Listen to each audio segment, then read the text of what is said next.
welcome to another episode of Palestine Chronicle TV.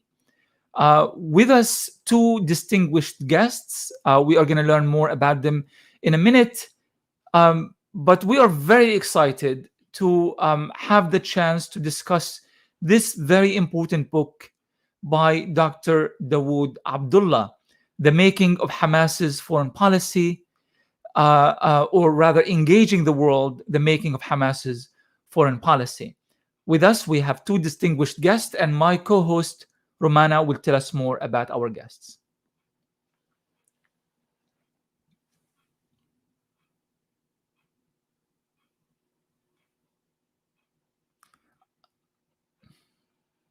Monitor memo in London. Romana, if you don't mind, please read the start again because you were unmuted. Yes. Or rather muted, yeah.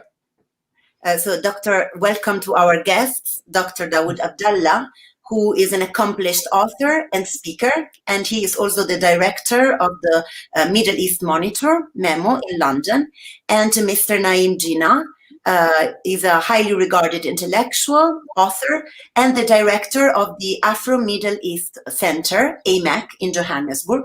And AMAC is also the publisher of Dr. Abdullah's book. So welcome to our guests.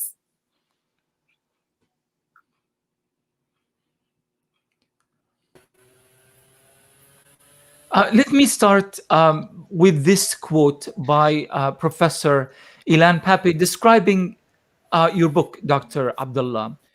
He says that this book successfully challenges the common misrepresentation of Hamas in the West. He's saying it's a must-read for anyone engaged with the Palestinian issue.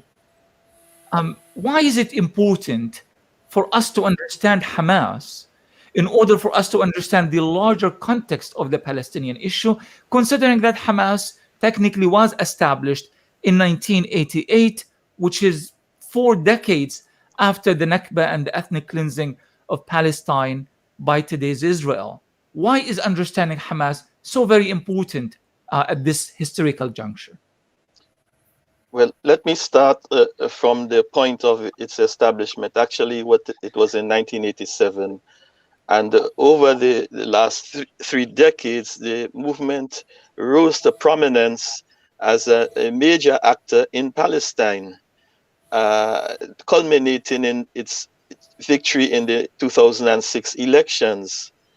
But there's no doubt that there was a lot of controversy around the movement, and throughout its history, there were important episodes which plummeted the movement onto the world stage, and hence, the interest that it generated both in the Middle East and in the wider international community. Now, Hamas itself, some of the policies it adopted from its inception were quite radical in the sense that, and uncompromising in the sense that it has refused from its very inception to recognize the state of Israel or to attach any legitimacy to it. And it has paid a price for this with interlocutors both in the Middle East and in the West. That is one. Secondly, we know that the PLO, for example, which is recognized internationally as the sole legitimate quote-unquote representative of the Palestinian people, they signed the Oslo Accords in 1993. Hamas again has refused to recognize and indeed has condemned these accords which emanated from the first Oslo Accord. So because of its policies and of course its militancy, it is committed unashamedly, unapologetically for its adherence to armed struggle as a means to liberate Palestine. Hamas is not seeking to acquire or to establish a state in the West Bank and be content with this. Its ultimate goal, its strategy is the total liberation of Mandate Palestine. And these policies, these objectives make it stand out, you see, on its own in the current context of the Palestinian national movement. And hence the reason Professor Pappe believes that it is important to understand this movement and to not just see it through the prism of its militancy. Thank you, Dr. Dawood. I know that Romana has a question. Go ahead, Romana. Yes, my question is for Mr. Jeenah. Why do you think this book is important now? Do you think Hamas is going through a transition that needs to be marked? Or is there some other reason? And also, what is your perception of the media coverage of Hamas internationally? Is not meant to be, and it's not a kind of introductory text to Hamas, the movement. It has a particular focus, which is the development of Hamas's foreign policy. And the importance of that in general, apart from right now, and I'll speak about right now, but in general, the importance of that is firstly that there isn't a text that deals particularly with Hamas's foreign policy. There are a number of texts that deal with Hamas in different ways as an organization, its history, its ideology, its position on armed struggle, resistance versus negotiations, all of those kinds of things. But on foreign policy, there isn't a book that pulls things together in this way. And what it does is it presents Hamas as in international relations terms, as a realist political actor, which is what it is. Whatever one might say about its ideology being Islamist or its leadership being whatever it might be, but it is a realist political actor within a national context. A political actor which, when it started in 1987, it seems to me, and having read the book quite closely, of course, had no conception of foreign policy. It saw itself as a liberation movement acting within, particularly within the bounds of Palestine, but also having people outside of Palestine. But foreign policy is something that kind of, in a sense, and Daud will correct me if I'm wrong, develops or starts by accident. And I think that development of how that accident, an accident created by Israel, led to the development of what we now call a foreign policy of this movement, is a fascinating story in itself. Why is it important now? Because I think that we are at a particularly critical stage in the Palestinian struggle, not only in terms of what's happening internally among Palestinians, but also internally between Palestinians and Israelis, but that more and more it's a global issue. It always has been, of course, but certainly moving towards a resolution and bringing Israel to account requires it to be a global issue. And for it to be that, we need to understand how the different players in this matrix relate to the rest of the world and how the rest of the world relates to them. And I think that's makes this a very important text in this conjuncture. And I'm gonna kind of go from the points that you've raised in your answer, Mr. Jeenah, to ask Dr. Abdullah. In the book he speaks about the regional political shifts starting in 1993 as a result of the signing of the Oslo Accords, and specifically you speak about how Hamas strove to maintain what you describe as a delicate balance between its strategic objectives and tactical flexibility. Could you elaborate on that? Yes, we understand that 1993 obviously was a critical year as far as a political shift in Palestine is concerned, but why was that so significant for Hamas to try to alter its foreign policy agenda in order for it to find that balance? And ultimately, did they find that balance? Well, let me go back a couple years, Dr. Ramsey, and to point out that Hamas has learned from the errors made by previous movements, both in liberation movements, both in Palestine and elsewhere. And so from the very beginning, it adopted certain principles in its approach to international relations and later on in the formation of a foreign policy. Among these is the question of maintaining its independence of decision making, non-alignment in conflicting blocs, avoidance of interference in the affairs of other states. So when the Kuwaiti crisis took place in 1991, when Iraq invaded Kuwait, although there was widespread support for this in the Palestinian territories and across the Middle East, Hamas took a principled stand based on the fact that it was illegal and that it had the foresight to see that this act by Saddam Hussein would lead to the destruction of Iraq as a major player in the region. So Hamas was not, from this crisis, we saw its approach to regional affairs and international relations, pragmatic, as you said, and not being dominated by doctrines. And we saw this in its relations with Libya, for example, or with Syria. Both countries were avowedly opposed to the Muslim Brotherhood from which Hamas had emerged. But despite the hostility towards the Muslim Brotherhood, Hamas did not allow this to obstruct it from cultivating relations with or engaging with countries like Libya of Muammar Gaddafi and the Ba'athist government of Hafiz al-Assad and later his son. So that confirms the pragmatism that you highlight here, that it has its principles. It does not deny its Islamic identity, its origins in the Muslim Brotherhood, but it does not allow this identity and its doctrines to prevent it from engaging with people who have a different worldview.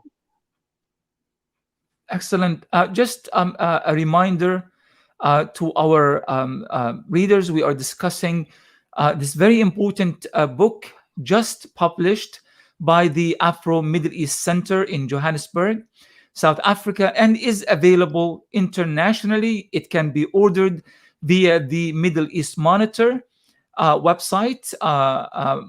My co-host is going to share a link with our readers on how to obtain this important book. And we are discussing the book with the author, of course, Dr. Daud Abdullah, and with the publisher, Mr. Naeem Jeenah in South Africa. Back to you, Mr. Jeenah. Back to you regarding this issue of balance. I mean, it just makes you wonder, is Hamas a unique phenomenon in this sense? Are liberation movements, and Hamas is a liberation movement, are they obligated to find the balance between political pragmatism and moral objectives? And has it worked in the cases of other movements around the world? And you are a well-known researcher, historian, and author, and you talk about these issues quite often. Did it work in the case of South Africa? Is it working in the case of Hamas? It's a delicate balance, Ramzi, and a difficult one to maintain, because particularly at the stage when movements are regarded and regard themselves as liberation movements, they are generally looked on to have a kind of higher moral standard, higher ethical standard than, for example, governments. For some reason, we expect that governments have to make difficult choices and will often make the wrong ones. But with liberation movements, we don't, because they are all about idealism and about creating ideal societies, etc. So other liberation movements, I mean, if you consider the South African one, in a sense, when South African liberation movements were in exile before 1990, when they were unbanned in South Africa, took, in a sense, a similar kind of position.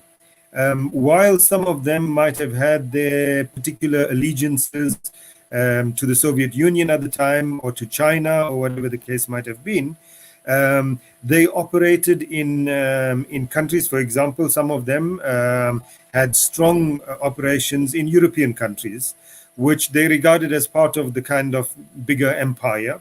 Nevertheless, they had the freedom to operate there. Some of them operated in certain African countries, which frankly were dictatorships. And they got the protection of those states. And they operated there. Much like we might say, Hamas received the largesse and the protection of the Syrian state.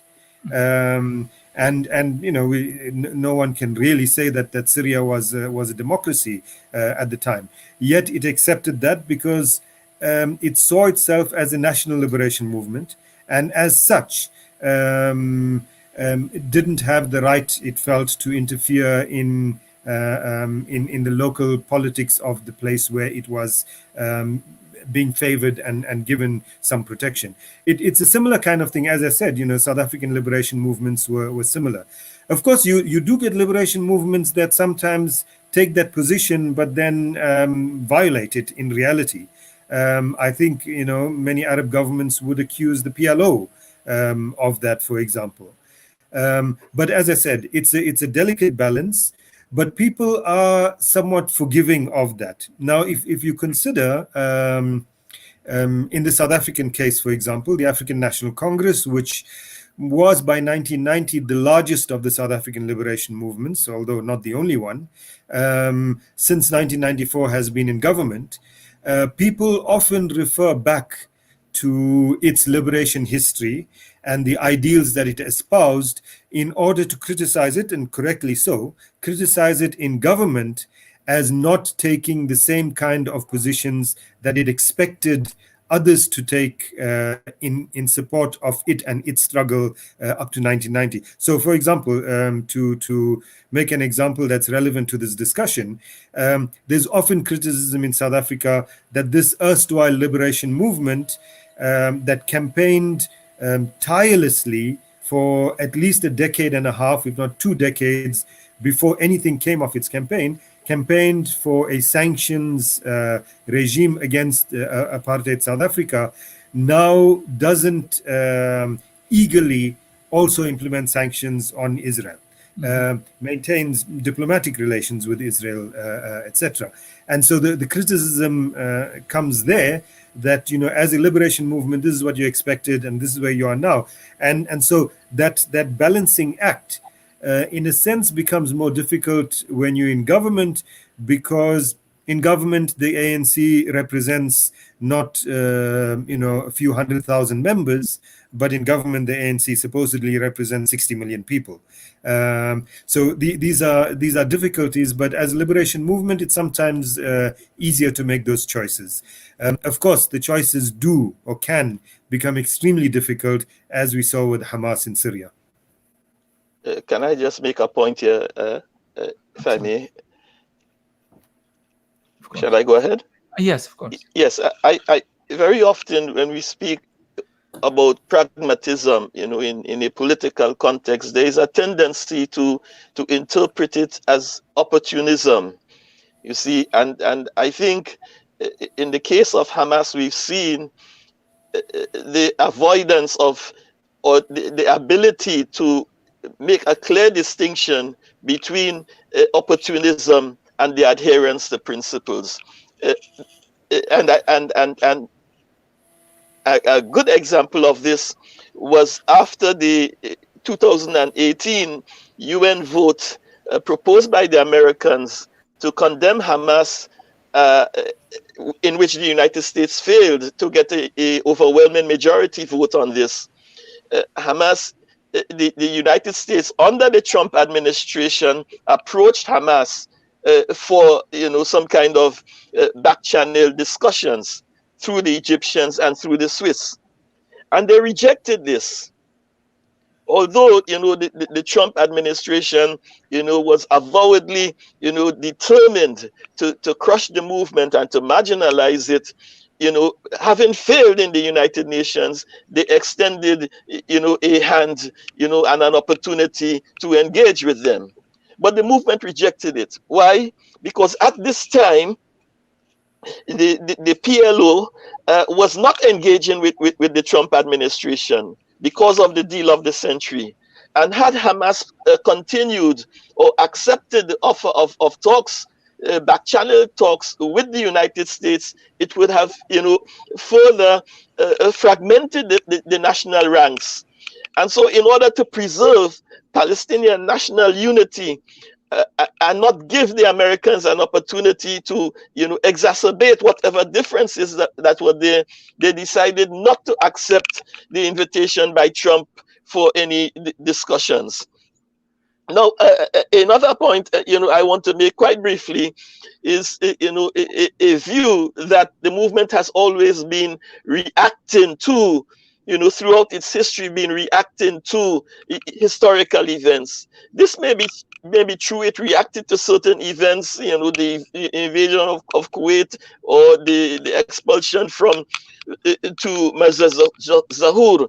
However, they did take initiatives also, you see, to advance their cause, to give it an international, to open the Palestinian narrative to the international community, and to forge relationships, with countries beyond the Middle East, its immediate environs.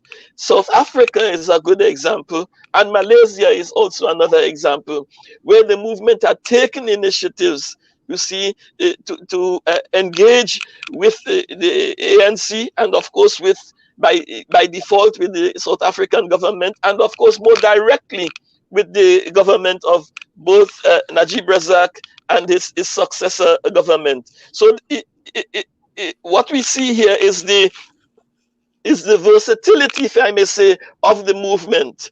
It was not one of just reacting to events as they unfolded, but it did take some strategic decisions, as time went by. Thank you for that, Dr. Dawood. But I would like to go back to Syria. You speak in the book about the 6 principles of Hamas's foreign policy. The main and main principle is that of non-interference in the affairs of other states. Now, there is obviously a very fine balance and a fine line between what is interference and what is playing politics or adjusting your own political agenda to accommodate existing political paradigms in the region. Now, in the case of Syria, one could argue that Hamas did not do a very good job on that front, in the sense that it abandoned a camp that has been seen by the Americans and their allies as the axis of terror, and is seen by Arabs and Muslims and their supporters as the axis of resistance. It abandoned that paradigm, and it became closer to Gulf countries that are not in any ways known for their democratic credentials. And now they are trying to slowly backtrack, despite the fact that the Syrian regime remains in position, remains in power. Would you say that Hamas miscalculated, really outright miscalculated regarding Syria, or that too can be seen as part of its political maneuvering? Well, I think it's a mischaracterization of what happened, actually. There are certain things that must be said at the onset, that no other government in the region has given Hamas the type of support that the Syrian government did. And when they left Syria, it was, generally at a leadership level, recognized as a significant loss. However, what you describe as an abandonment of the axis of resistance was not really, that was part of the story. The other part of the story was the existence of 500,000 Palestinians, in Syria, whose fate, whose future, whose security had to be considered also in Hamas's calculations. At the same time, the movement had to make a choice. What happened in Syria was that the government of President Assad called upon the movement to categorically support him in his suppression of the uprising. Now Hamas offered, and the government at one stage agreed that Hamas would help to mediate and to create a condition with local leaders to de-escalate and to seek a political rather than a security or military solution to the problem. However, the government, if I may say, reneged on that agreement with Hamas, in particular Khalid Mishal, to negotiate with local leaders. So what happened? They were given an ultimatum: either you support the government or be ostracized. And their security itself would have become very difficult, untenable, if I may say, in Syria if they did, if they continued, if they remained. But one has to recognize that Hamas as a liberation movement, its raison d'etre is to struggle for the oppressed people, you see, of Palestine, who were the victims of a settler colonial regime and who were expelled from their land. So why should they now support the abuse of another people? You see, the argument was that we will not support the oppression of any people, the denial of any people, Syrians, Libyans, Moroccans, South Africans, wherever a people are suppressed, we will not support it. That is the underlying principle which guided the decision making at the time. In the end, I must say that although some of the decisions were geared towards ultimately to protect the 500,000 Palestinians in Syria, we see that they did eventually, pay a heavy price, and in this sense, we may say that, they were the victims of the regime as much as the Syrian people. One cannot argue, however, that Hamas was responsible for the cleansing of Yarmouk camp, for example, which, today is less than 10,000 people remaining. However, they were not successful in protecting the interests and the presence of the Palestinian refugees in Syria. That we may concede. Thank you for that, Dr. Dawood. Well, I know that Romana is preparing her next question, and for Naim, just a quick reminder, we are talking to the author of Engaging the World, The Making of Hamas's Foreign Policy, Dr. Daud Abdullah. We're also talking to Mr. Naim Jeenah from the Afro-Middle East Center, the publisher of the book in Johannesburg. Now, the link to the book and how to obtain the book is... Can I make one additional point on the Syria story, just to add to what Daud had said? Oh, absolutely, absolutely, Naim. Just, of course, we still have time, and we'll just a quick reminder to our readers that they may obtain the book from a link provided to them in the comment section. So please go ahead and order this absolutely fascinating and unprecedented take on Hamas's foreign policy, and an essential read for anyone really interested in the Palestinian discourse, in the genuine and authentic Palestinian discourse. Naim, yes, of course, go ahead. Ramzi, often when we talk about foreign policy and those kinds of discussions, we think generally of policies that are made by leaderships of governments or organizations, etc. Except that in the case of Hamas, it's an organization that operates on really painful democracy. I mean, the elections takes 6 months or something to be held. On this issue of Syria, for months before the decision was made to leave, there was a great deal of extremely vociferous debate within the rank and file of Hamas on the issue, with a large number of its members insisting that the movement, despite whatever support they had received from Syria previously, that the movement could not in any good conscience remain there while Syrians were being massacred, etc.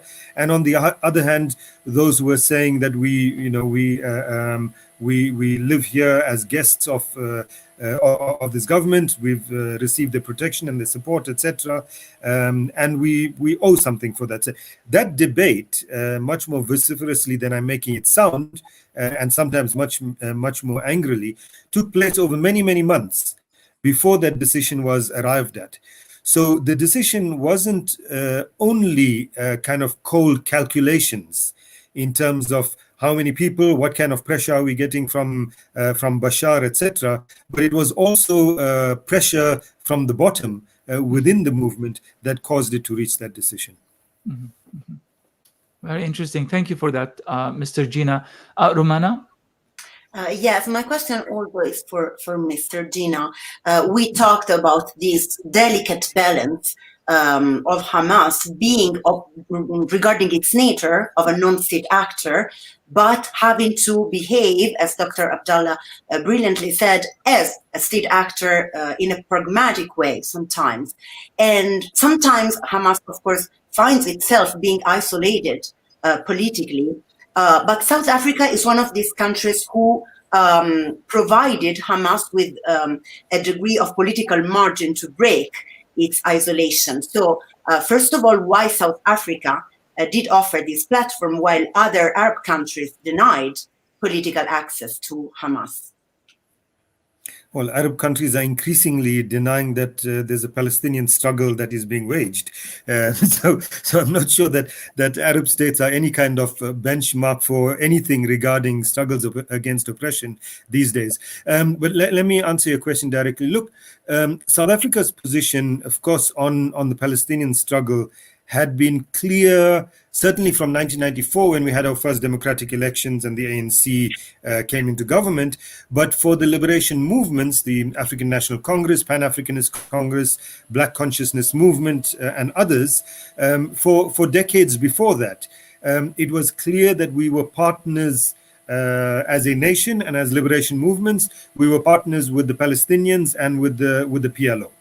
That our struggles were similar, except for one kind of analytical mishap, and that is that we all understood, South Africans and Palestinians, that Palestinians would be liberated before we did, before we were, and then they would assist in our liberation. But apart from that, we knew that we were together, we were partners. So in 1994, when the ANC came into power, there was no question about the relationship between South Africa, South African people and Palestinians, between the ANC and the PLO. Yasser Arafat used famously to visit South Africa a few times a year to consult with Nelson Mandela, for example.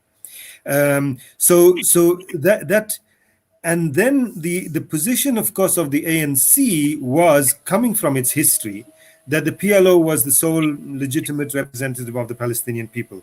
It was a position that it maintained, and it still maintains. And in effect, what that meant in the Palestinian context was, as the lines became blurred between PLO and PA and Fatah, it basically meant that the South African government was recognizing Fatah as the only Palestinian movement or faction that it should be talking to, that it should be guided by, that it should receive direction from. That kind of position slowly changed in the 2000s until probably around 2012 or thereabouts, to say that, or a little earlier, maybe 2010, to say that actually what South Africa should be doing is have an equidistance from all the Palestinian factions, listen to all of them, and be guided by all of them. But even before that, in 2006, because South Africa South Africa is a democratic state and regards democracy very highly, so says our constitution, etc. In 2006, when Hamas won the election, the South African president at the time, Thabo Mbeki, publicly issued an invitation to Ismail Haniyeh, the elected prime minister, to visit South Africa as the head of the government of the Palestinian Authority. That didn't happen, partly because Mahmoud Abbas, jumped on the earliest flight he could. Well, that's exaggerating a bit, but Mahmoud Abbas came to South Africa and convinced the president that this wasn't a good idea. But from 2006, the discussions within the state as well as within the ANC were ongoing from the perspective of, yes, our partner is Fatah, but does that mean that we can't listen to others? And so, for example, when we, the Afro-Middle East Center, brought down and hosted Mustafa Barghouti at the time, around 2000 and about 2012, I think it was, he had a number of meetings with people in government, with people in the ANC, different meetings with different groups. And the reason for those meetings was that both people in government and the ANC said that they needed to listen to political actors beyond just Fatah. So it was a development that led up to the point in 2015 when that leadership delegation headed by Khalid Mishal visited. But let me just add one little point here, that after that 2006 invitation, there were a few attempts to get a delegation to visit. And one was actually quite close to being realized and then was cancelled because of security concerns. And so the 2015 one was under extremely tight security. In fact, I can tell you that of the top 6 leaders of the ANC at the time, and the ANC officially hosted Hamas, of the top 6 leaders, all 6 knew that a Hamas delegation headed by Khalid Mishal was going to visit. Only 3 of them knew when that visit was going to take place. That's how tough the security was. On the Hamas side, people got on the plane not knowing where they were going. That's how stringent the security was on that side. But the visit itself came after all of these developments, stumbles, invitations being withdrawn, etc., before it finally happened. Thank you for that, Mr. Jeenah. Back to Dr. Abdullah, one of the issues here, and just a quick reminder to our readers, their comments, their questions are definitely welcomed. So please go ahead and ask. But back to Dr. Abdullah, I want to say that one of the 6 principles that you discuss in the book, Dr. Abdullah, is that of the Hamas's need to always search for a common ground. And the understanding here is that common ground within the political milieu of the of Palestine itself and the Palestinian political landscape. Now, we are all familiar with the story of the tragic story of Palestinian disunity and factionalism in recent years. And of course, there is no question that Mahmoud Abbas and the Palestinian Authority, can carry a large share of that blame, considering that Fatah and Abbas kind of really control most of the Palestinian political platforms, including the PLO. They get most of the money. They have the political validations internationally. But Hamas is not entirely blameless in this. What's your take? What's your book's take on the issue of unity within the Palestinian political landscape? Well, let me begin with a very well-known example, and that is what happened after the election victory of 2006. Although they won convincingly, and they could have formed a government, they decided to opt for a government of national unity. They offered to Mahmoud Abbas and his group, the Fatah, to come into a government of national unity. They didn't want to take the national cake for themselves and to govern by themselves. And that, to me, is emblematic of their vision, their commitment to national unity. And it's not just a question of seeking power. However, there has to be, there are obstacles in this path towards unity. The thing is, the PLO is the one that signed the Oslo Accords. right? And Israel, even if, as Hamas, and I think this is one of the weak points in Hamas's political, current circumstances. It, in as much as it wants national unity and a reform of the PLO, the fact of the matter is, Israel and the West will not allow Hamas to enter into the PLO easily, because this will be the end of Oslo. Mhm. You see, it opposes Oslo, which the PLO signed. So, we've seen the question of the disconnect, or the conflict, if I may say, between Fatah and Hamas was subject to several initiatives across the region, from Mecca to Doha to Egypt, and Moscow as well. yes, and all of them collapsed.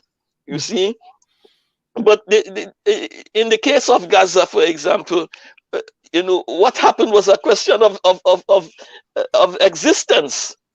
It was an existential issue in Gaza. And the book brings this out, that the Americans had spent $83 million in arms for Abbas and his group to subvert the government in Gaza. And in the first 6 months of 2007, more than 250 members of Hamas were killed in Gaza. They were being wiped out. Women were calling for protection. And so they had to do something in order to save themselves, in order to survive. You see?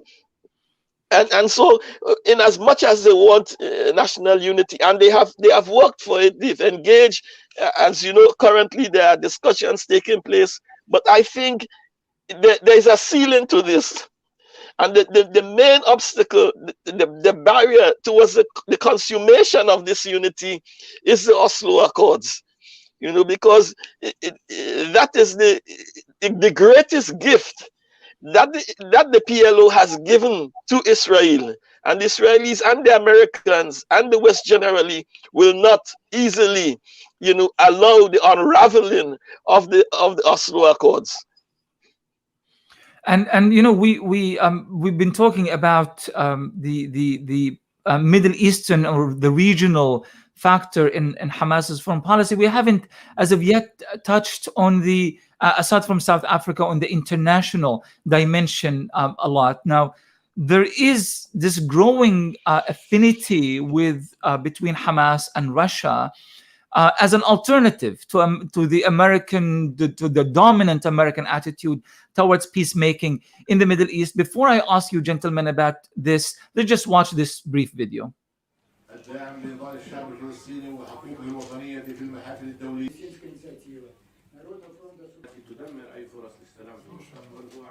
ولذلك نحن نعتقد بأنه لروسيا دور كبير من الممكن أن تلعب في الرباعية التي هيمنت عليها الإدارة الأمريكية بصورة أو بأخرى لكي تشجع.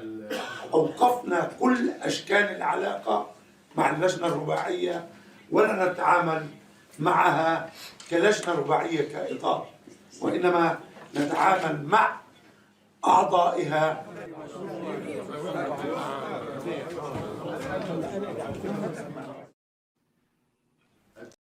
So now, like, from the political discourse that's emanating from not just Hamas but Fatah as well, there is this realization that we need to walk away from this US-led Western dominance over peacemaking in the Middle East, and we need to look at Russia as an alternative. First, back to Dr. Abdullah. Since when Russia became an alternative, and how serious is this alternative for Hamas? Well, Russia was a member of the quartet, which was set up in 2003, and the roadmap. But of course, as a member of the Security Council, a permanent member, it always had an ability to inform the discourse on Palestine. However, with the gradual demise of American influence, or withering of American influence in the region, Russia sought. It realized there was an emerging vacuum in the region, particularly after the uprisings. You know, the whole notion of George Bush Jr. When he went into Iraq, was the whole thing about democracy in the region. People across the region recognized that it was a myth, that the Americans were not committed to any, genuine democratic reforms, or to the establishment of democratic systems, the advancement of democracy in the region. And that disillusionment led them to look elsewhere.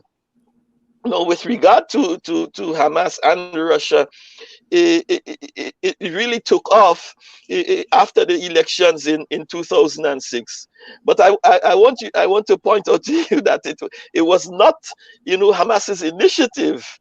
It was Putin who, in a press conference in Madrid after the elections, he said that he would be willing to host Hamas's leadership in Moscow, and they took they took the invitation. They welcomed it. You see, because Russia is looking for a place in the region. It wants to play a greater role. So they took, the advantage of this invitation from Russia. Now, the fundamental difference between the Russians and the Americans and the Chinese also is that the Russians and the Chinese do not recognize Hamas as a terrorist entity. They have never done so, unlike the Americans. And so it made it easy for them to engage openly with Hamas. The Americans have engaged, as I said to you earlier on.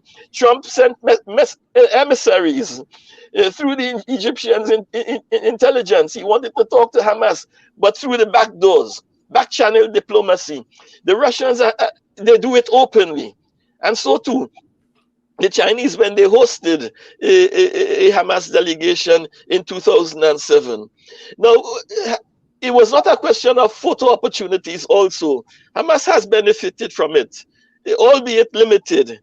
But I think, take for example, in the 2018 vote, when the Americans wanted to get a UN condemnation of Hamas, Russia opposed it. Russia and China opposed it. And this is one of the fruits of the relationship. Hamas needs a strong patron in the Security Council.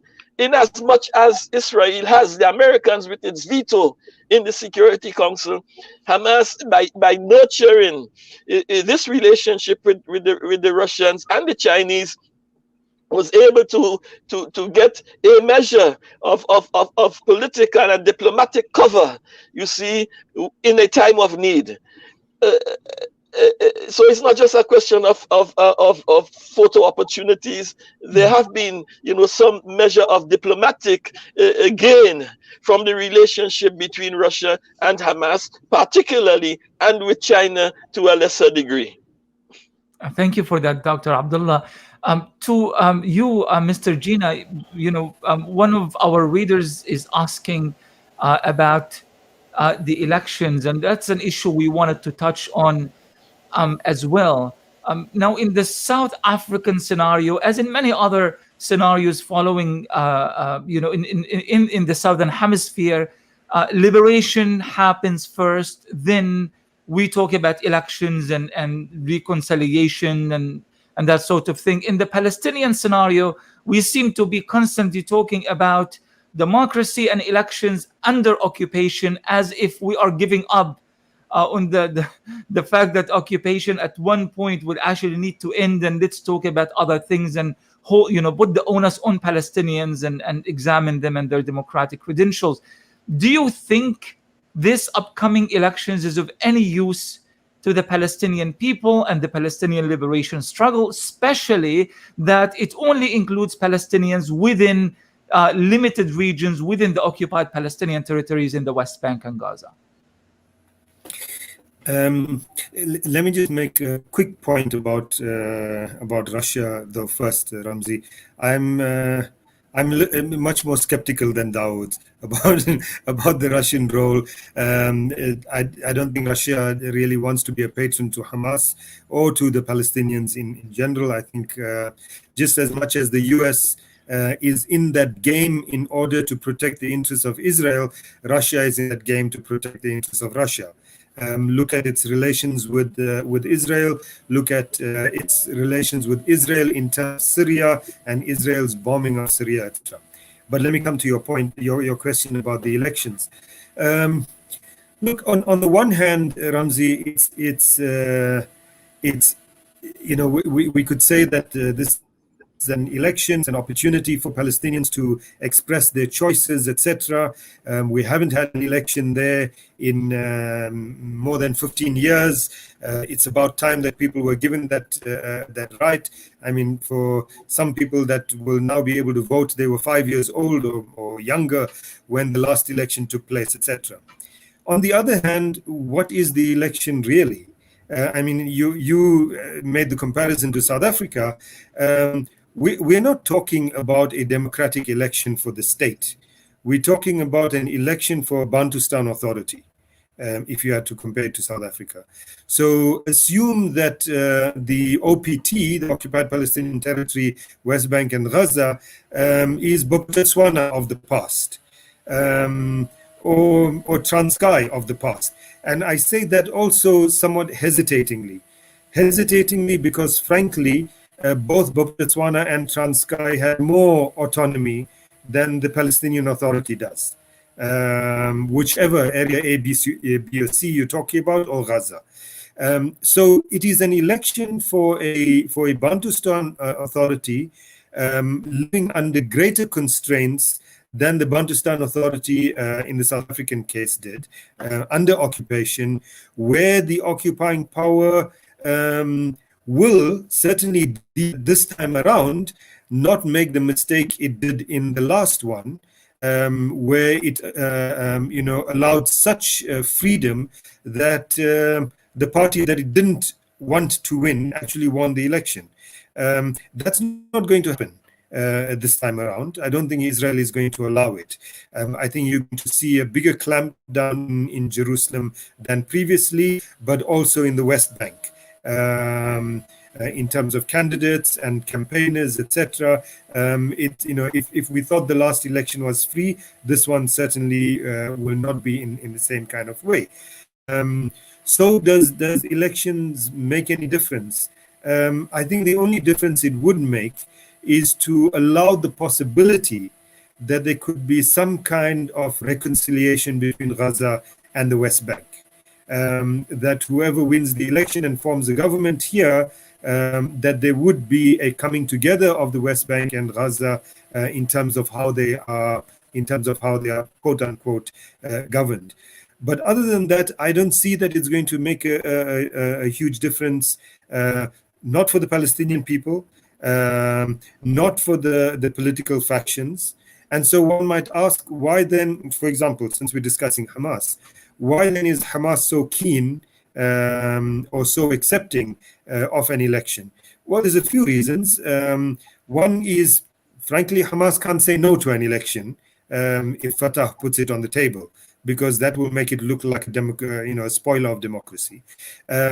Secondly, that governing Gaza over the past 15 years has been an extremely exhausting exercise for Hamas. They were not ready for it. It was, in a sense, thrust onto them, as Daud explained. And they had to make do with what they had. And they were governing, in quotes, a territory that was under complete siege. They had to defend that territory along with other groups, of course, but defend that territory against, the most powerful army in the Middle East, certainly, in the cause of a siege, with difficulty getting weapons, etc. The challenges just kept increasing. And so it would be a breather, frankly, for Hamas to be able to contest an election and win it.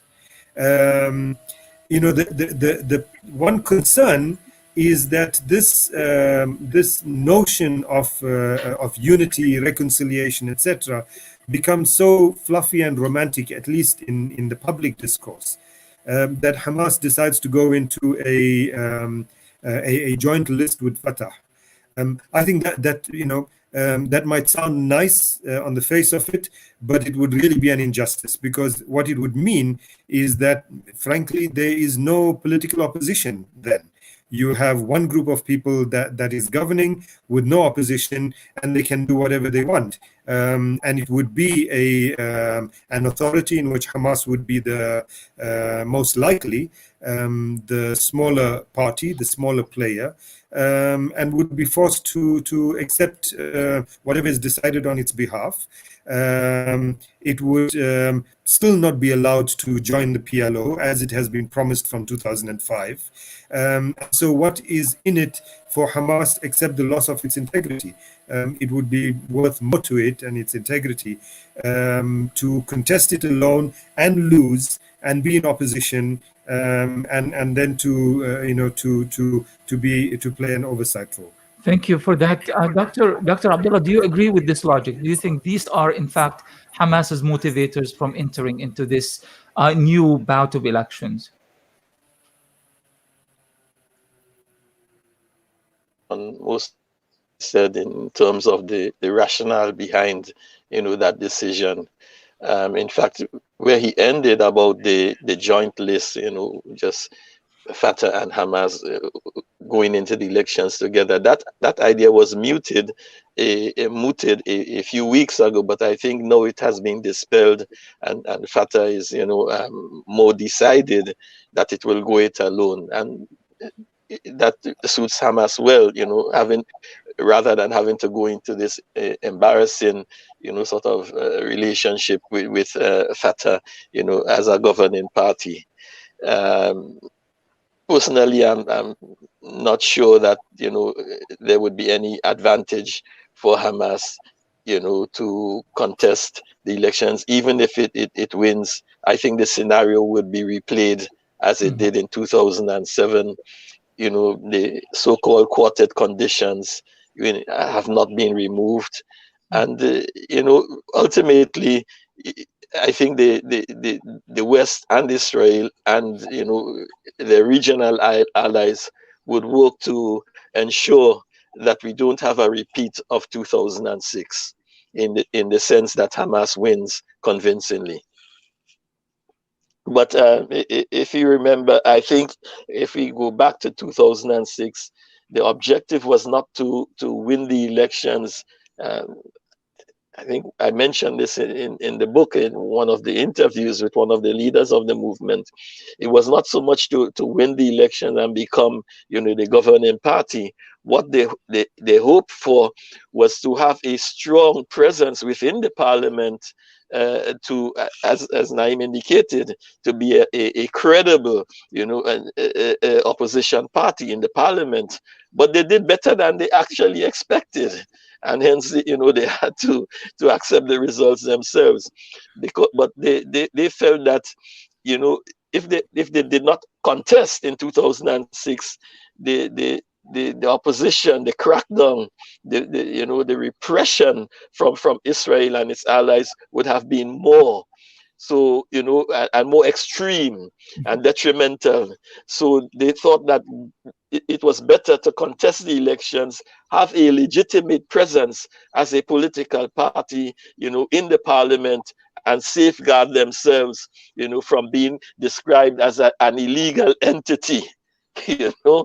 And because if they describe you as that, then they can really take advantage of you. But it so turned out that they did much better than they had expected and planned.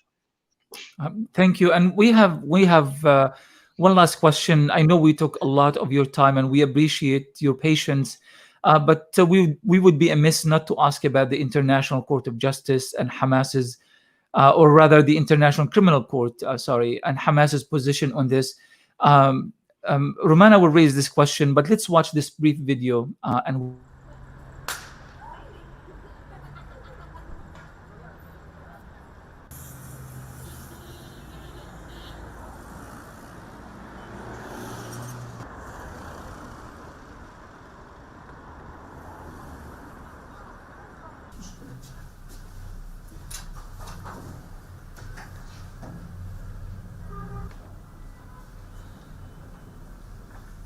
ترحب حركة حماس بقرار المدعي العام لمحكمة الجنايات الدولية بفتح تحقيق في جرائم الحرب التي ارتكبها الاحتلال ضد شعبنا الفلسطيني. كل الشواهد والدلائل على الأرض تؤكد فعلا أن هناك جرائم حرب مكتملة الأركان ارتكبها الاحتلال ضد شعبنا الفلسطيني.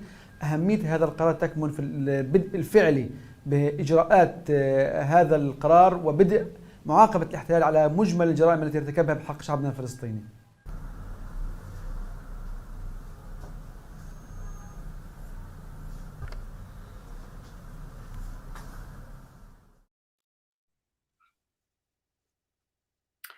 So, Dr. Abdullah, on February 5th, the pretrial chamber basically authorized the International Criminal Court to open a probe on the war crimes that were committed on the occupied Palestinian territories. Now we saw that Western mainstream media stressed on the possibility that these war crimes were committed by both Israel and Hamas. You know, there is always this, they try to play on this concept. But we see different reactions, opposite reactions. While Israel is so scared and worried, and it's trying to use its political and diplomatic leverage to stop the probe and investigation, to the contrary, Hamas is open to this investigation, as we saw in the video. So why do you think is it the case? Why isn't Hamas so scared that the investigation could harm its officials? Because it has been the victim of the aggression of the aggression in 2008, 2012, and 2014, and it had to defend the civilian population along with other armed groups in Gaza during these onslaughts. But the overriding, notion that we must observe here is that Hamas believes in the principles of international law. If it can restore the rights of the Palestinian people through international legal channels, through the exercise of humanitarian law, human rights law, and then it would be much easier for the movement rather than having to opt for an armed struggle. So this is the fact of the matter, that it believes in international law. It would adhere to them, and it believes that the restoration of that these laws guarantee rights to Palestinian people, and they should seek the achievement of those rights through these channels, whether it is in the International Court of Justice, whether it is at the United Nations, or any other channel. I remember in 2000 and 1995, I think, in Sharm el-Sheikh, when they had the conference, all the Arab leaders got together in the conference against terrorism. Hamas sent a letter to all these leaders, but the letter was written in diplomatic language. It was not written in the language of the 1980s, where they spoke about, as if it was a khutbah from the masjid. No, they were speaking about occupation, about international law, about humanitarian law. And so it has evolved over the years to speak the language of its audience. You see, when it speaks to its people in Gaza, there's a language. When it speaks to the Western political establishment, it knows how to address them. And so this whole question of the ICC, I think it's welcome. It may be an opportunity, albeit a very remote one, to bring certain Israelis to book. But without doubt, those who have been implicated in the war crimes in Gaza will not be able to travel freely in Europe in particular. And the Israelis have already issued, the government of Mr. Netanyahu have given orders that, these soldiers, and they know who they are, that they should not travel freely, in Europe. There are precedents. Several of them were arrested, or warrants were issued for them in the past. And so this new development in the ICC serves as a reminder, you see, that international crimes, war crimes, remain on the books until, you know, there is jurisdiction when they are brought before courts. In the same way that the Nazi criminals were pursued, you see, for decades after, so too, you see, those who committed crimes against the Palestinian people will be pursued in international courts for many years to come. Thank you very much, Dr. Abdullah and Mr. Jeenah, for taking the time, for your patience, and for talking to us. Those who joined us recently, we have been talking to Dr. Abdullah about his latest book, Engaging the World, The Making of Hamas's Foreign Policy. The book is available from Middle East Monitor and will soon be available from the Afro-Middle East Center in Johannesburg, which published the book. It has been an absolutely fascinating conversation, and it was such a pleasure to hosting both of you. Thank you very much, gentlemen, for taking the time. Thank you. Thank you.